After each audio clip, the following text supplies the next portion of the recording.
The gunshots shattered the quiet suburban afternoon. 5 deafening blasts, each one filled with years of trust, love, and betrayal. As the echoes faded, Detective Sarah Lawson stood frozen, her service weapon still aimed at the lifeless body of her father, Alan Porter. Blood pooled beneath him, soaking into the beige carpet of her 15-year-old daughter's bedroom. Jasmine huddled in the corner of the bed, trembling, eyes wide with terror. The acrid scent of gunpowder mixed with the metallic tang of blood, creating a stifling weight in the air. Outside, a dog barked. In the distance, sirens wailed. Sarah's hand shook as she lowered her gun. Her breath came in short, sharp gasps. The man who had once carried her on his shoulders, who had held her hand through childhood nightmares, now lay motionless at her feet. A part of her wanted to scream. Another part felt nothing. She turned to her daughter, her voice raw. "It's over, baby. You're safe." But even as she whispered the words, she knew the nightmare had only begun. To understand the weight of this moment, we must go back to who these people were before their lives collided in the most unthinkable way. Keep watching. You won't want to miss a single detail. Before we dive in, let us know where you're watching from today. Drop a comment below. If you enjoy stories of courage and justice, don't forget to like this video and hit that subscribe button for more powerful true crime stories. Now, let's continue. Detective Sarah Lawson had spent 15 years on the force. She was known for her sharp instincts, unwavering dedication, and the kind of toughness that only came from years of seeing the worst of humanity. At 38, she had earned the respect of her peers in the Cedar Ridge Police Department, a mid-sized town where violent crime was rare but not unheard of. She had handled her share of domestic abuse cases, missing persons, and homicide investigations. But nothing had prepared her for this. Outside of work, Sarah was just a mom, a single mother, to be exact. After her divorce from Michael Carter, a night shift nurse at the local hospital, she had poured everything into raising Jasmine. Michael and Sarah had married young, both driven by dreams of making a difference.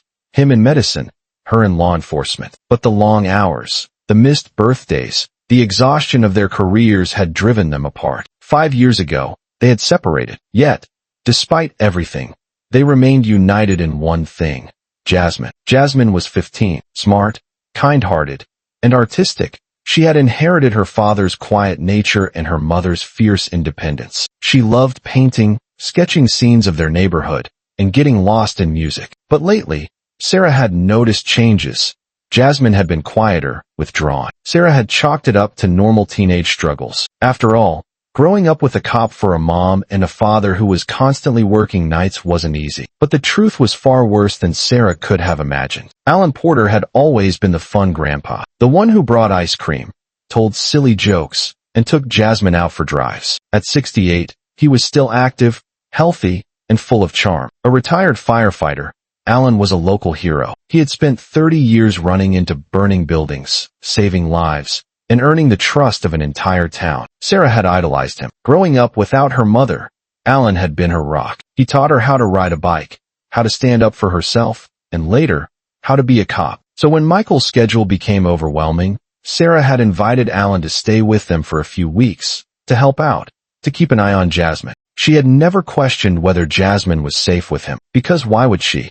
He was her father. But Jasmine had been keeping a secret, a terrible, suffocating secret. For weeks, maybe longer, Alan had been grooming her. His touches had started as accidental, a brush of the hand, a hug that lasted too long, whispered words she didn't understand. And then, it had escalated. Jasmine didn't know how to tell her mother. Would she believe her?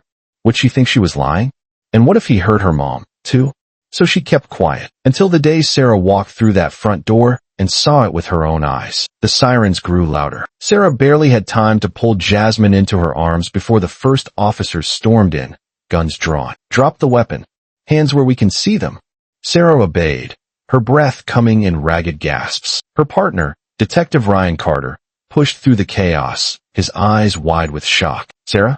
She couldn't answer. Within minutes, Alan's body was photographed, the room cordoned off, and the house swarmed with investigators. Internal Affairs was called. Sarah was placed on administrative leave, and Jasmine, her sweet, innocent daughter, was taken in for medical evaluation and forensic interviews. The media caught wind of the story within hours. Detective shoots father in possible child abuse case. Hero cop, or vigilante? The town was divided. Had Sarah acted out of maternal instinct? Or had she taken the law into her own hands?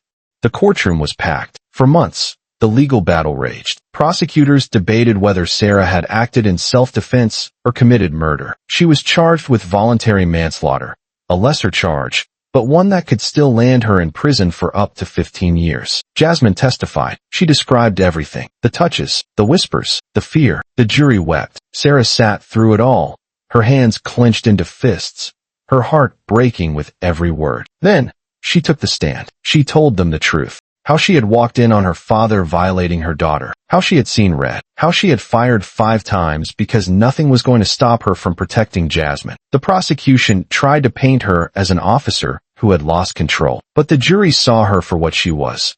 A mother who had done what any mother would. After 2 days of deliberation, the jury returned. Not guilty. The courtroom erupted. Sarah collapsed into her lawyer's arms, sobbing. Jasmine rushed into her arms, and for the first time in months, Sarah allowed herself to believe. Maybe, just maybe, they could move forward. Sarah resigned from the force. She and Jasmine moved out of Cedar Ridge, away from the memories, away from the whispers of those who still judged her. They started over, but some scars never fully heal. Late at night, Sarah still heard the gunshots, still saw her father's eyes widen in shock, still wondered, if she had noticed sooner, if she had asked the right questions, could she have saved Jasmine before it came to this? But she knew one thing for sure. If she had to do it all again, she would. Because some monsters don't live under the bed. Sometimes, they sit at the family dinner table. And when they do, a mother's love will always be stronger.